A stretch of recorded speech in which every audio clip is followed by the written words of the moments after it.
Madame, Monsieur, bienvenue au journal. Une question a intéressé la rédaction ce jour. Qu'en est-il de l'ouverture et de l'occupation des marchés urbains construits dans les grandes villes du Bénin? Vous aurez le reportage de Clémence Tounoukan sur la question. La pré-rentrée a effectivement démarré hier à Cotonou et à Goumé-Calavi. Vous suivrez dans cette édition les comptes rendus de nos reporters. Et puis, catastrophe naturelle, les chiffres grimpent. Le nombre de personnes ayant perdu la vie dans le récent séisme au Maroc a atteint le seuil des 3000 personnes. Milliers de morts.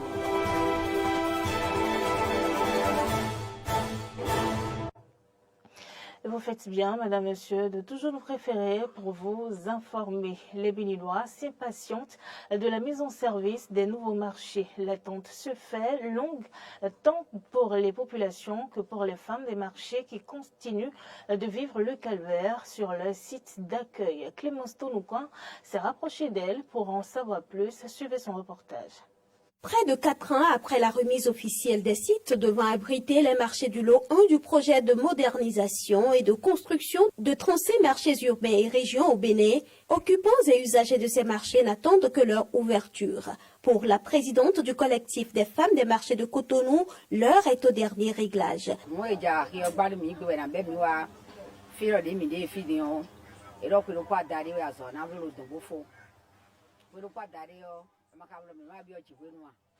Au démarrage des travaux, il nous avait parlé d'un délai de 18 mois. Mais avec les pluies, les travaux ont ralenti. Néanmoins, les travaux sont allés à leur terme depuis environ 8 mois.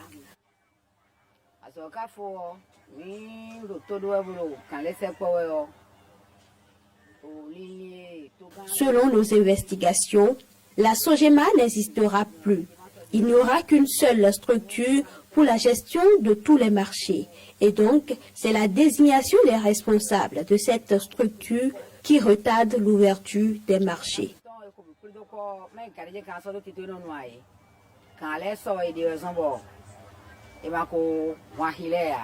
Mais en attendant la fin de ces réglages, les femmes de tous les marchés concernés continuent de vivre le calvaire. La mévente, l'endettement et les affres de l'inondation sont leur lot quotidien. Mireille Dossougouen et Léontine Dovonou sont respectivement présidentes du collectif des femmes des marchés de Cotonou et responsables des femmes du marché de Ménoté.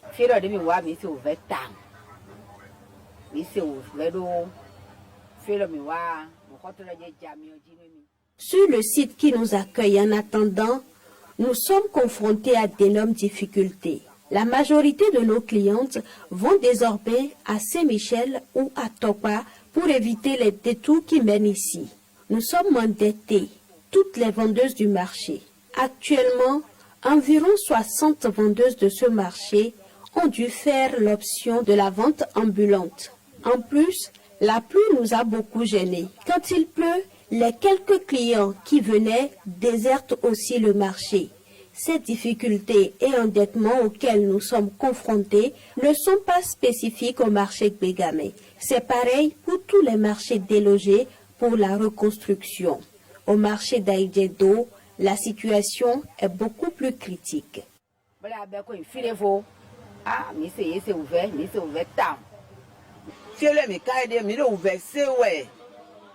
Nous souffrons énormément ici. À notre arrivée ici, nos capitaux se sont éparpillés au point où certaines vendeuses ont déserté le marché.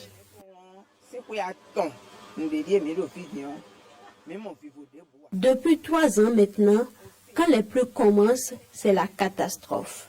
L'eau a même renvoyé certaines vendeuses de leur hangar. Ces vendeuses sont plus nombreuses que nous qui sommes restés encore sur le terrain. La voie qui passe devant le marché est aussi dégradée. Quand un véhicule passe, ça dégage une mauvaise odeur capable de nous rendre malades. L'eau dicte sa loi et les moustiques se multiplient. Espérant que la mise en service de ces marchés ne saurait tarder, elle demande au chef de l'État de penser à elle pour que les choses aillent plus vite. J'ai appris que la construction des marchés est terminée. Donc nous implorons le Père de la Nation de penser à nous afin que nous intégrions ces marchés pour mettre fin à nos souffrances. Quelle que soit la durée de la nuit, le jour finit toujours par se lever.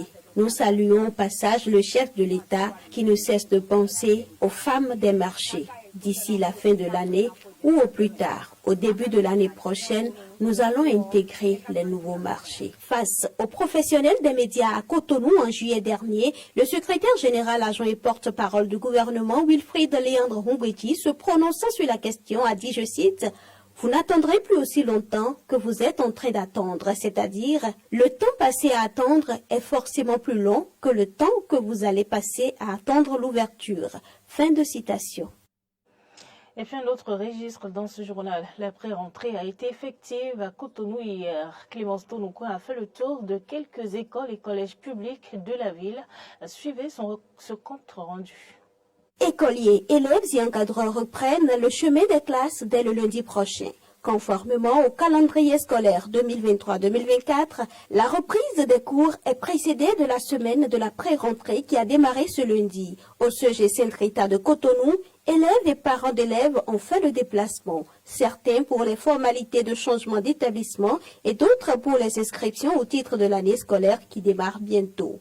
Contrairement à l'opinion publique selon laquelle la période est dédiée aux inscriptions de nouveaux élèves, il y a bien d'autres tâches à accomplir. Pour cette journée-ci, par exemple, en dehors du premier conseil des maîtres, il y a également l'ouverture du registre d'inscription et d'admission. Donc les parents viennent à compte-gouttes pour inscrire leurs enfants.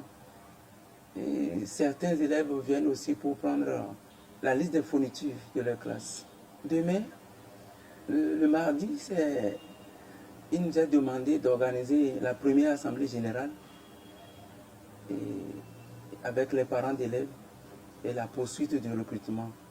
Le mercredi, c'est la journée pédagogique des enseignants, ce que nous appelons souvent journée de réflexion. Le jeudi, on poursuit le recrutement avec le nettoyage. Et le vendredi aussi, pareil. Et c'est le vendredi que nous allons recevoir les cahiers journaux, les premières préparations, pour que le lundi, les activités pédagogiques démarrent normalement.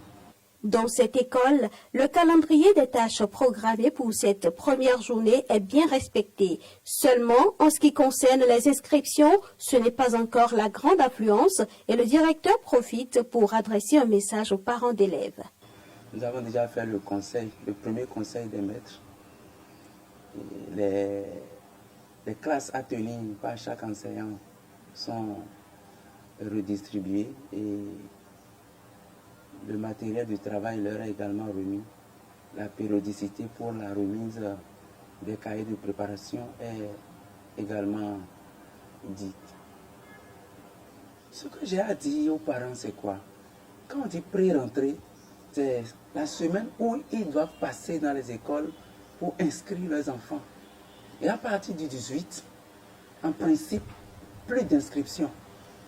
Plus d'inscriptions. Mais ce que nous remarquons et qui nous chagrine, c'est qu'ils pensent que c'est ce jour où on devrait en principe démarrer le travail, qu'eux doivent courir pour venir encore faire les inscriptions. Et là, ça chamboule les choses. Nous sommes dit que déjà, le lundi 18 à 8 h, on ferme le portail pour que les activités pédagogiques démarrent normalement. Peut-être les retardataires seront reçus à midi ou à 17 h. Maurice Togbé est parent d'élèves. Il n'a pas attendu les derniers jours de la pré-rentrée pour venir inscrire ses enfants. Je suis venu sacrifier à la tradition et inscrire mes enfants. Ils étaient au cours privé en temps. Vu la cherté de la vie, j'ai dû rebrousser chemin. Donc c'est pourquoi j'ai dû recourir à l'EPP pour savoir comment faire. Et quand je suis arrivé ici, j'ai vu le directeur qui m'a bien accueilli et il m'a dit les conduites à tenir. Ils ont été exemplaires. Je viens de prendre la liste de toutes des fournitures des 2 élèves. Dès lundi prochain, les cours pourront effectivement démarrer pour les 9 prochains mois de l'année scolaire. À Glodjigbe, les parents d'élèves et les apprenants ont effectué le déplacement des différents établissements pour remplir les dernières formalités avant le démarrage effectif des cours prévus pour le 18 septembre prochain. C'est le constat fait par notre reporter Arthur Indo. Écoliers, élèves et encadreurs reprennent le chemin des classes dès le lundi prochain. Pendant que certains parents sont occupés à acheter les fournitures scolaires en cette dernière semaine du démarrage de la rentrée scolaire, d'autres par contre ont choisi de mener des démarches nécessaires pour l'inscription de leurs enfants et pour s'assurer de la présence de la liste d'affectation de leurs enfants. C'est la pré-rentrée effectivement et à l'arrivée on constate déjà que tous les bureaux sont ouverts. Donc je suis venu, j'ai commencé par remplir les formalités afin de pouvoir inscrire mon enfant. Ça se passe apparemment bien. Nous avons rencontré des parents comme nous dans la boîte. Nous sommes là pour vérifier si la liste de nos enfants admis au CEP est déjà prête et envoyée. Mais dommage, nous n'avons pas cette liste. Pour ce qui concerne les responsables et les acteurs du système éducatif, plusieurs activités sont en train d'être menées du point de vue administratif et pédagogique. Les emplois du temps sont déjà prêts. Donc chacun a déjà pris son emploi du temps et les choses se déroulent très bien ici. Nous sommes en train de prendre les élèves qui sont venus chercher les bleus puisque on ne peut pas travailler dans la poche, dans une pocherie. C'est pourquoi les élèves qui viennent d'arriver, nous les prenons au fur et à mesure et on leur donne une portion et chacun fait ça pour retirer son bulletin. Vraiment, ils sont pressés même de retrouver les classes. Les envoyer dans les salles balais, les salles, les cours, la cour, on s'affaire pour que tout soit propre le lundi matin. Effectivement, c'est la pré-rentrée. Les élèves, ils viennent déjà à compte-gouttes. Même chose pour les parents. C'est ce que nous déplorons chaque année. En principe, cette semaine est consacrée donc aux différentes formalités pour que le lundi, les cours démarrent. Le directeur du CG1 de Glodigbe profite de l'occasion pour lancer l'appel que voici. Je lance déjà par là un appel aux parents de sortir pour venir inscrire les enfants pour que le lundi, réellement, ces enfants démarrent le cours. Il n'y a pas que parents d'élèves et enseignants qui étaient ce jour présents. Je vais venir pour pas mon bulletin. J'ai pris mon bulletin. Je dois faire ça en classe 5e. Je viens de faire la description. Il faut rappeler que la rentrée scolaire 2023-2024 est fixée au lundi 18 septembre 2023. En page inter, les opérations de recherche et de sauvetage se poursuivent au Maroc après le séisme du 8 septembre qui a frappé le pays. Jusqu'à présent, on recense plus de 3000 morts. Le reportage avec nos confrères de RT. Pour la troisième journée, le Maroc fait face aux conséquences du violent tremblement de terre de magnitude 6,8 qui a frappé le pays durant la nuit du 9 septembre. À ce jour, on dénombre des milliers de morts et de blessés et les services de secours continuent de dégager des victimes des décombres. L'État mobilise toutes ses forces, mais l'aide se fait entendre dans les régions difficiles d'accès. En même temps, le chef d'État a convoqué une réunion extraordinaire afin de mettre en œuvre des mesures d'urgence pour venir en aide aux victimes, a déclaré un porte-parole du gouvernement marocain. Sa Majesté le Roi, le Premier ministre présidera la réunion du comité interministériel chargé d'élaborer un programme d'urgence pour réhabiliter, soutenir et reconstruire les maisons détruites dans les zones touchées le plus rapidement possible. Un projet de décret a été créé. Il vise à prendre des mesures urgentes pour améliorer la situation de la population et des zones affectées par le séisme survenu au Royaume du Maroc. À la suite du décret, un poste d'observation portant le nom de Fonds spécial pour la gestion des effets du tremblement de terre survenu au Royaume du Maroc a été mis en place.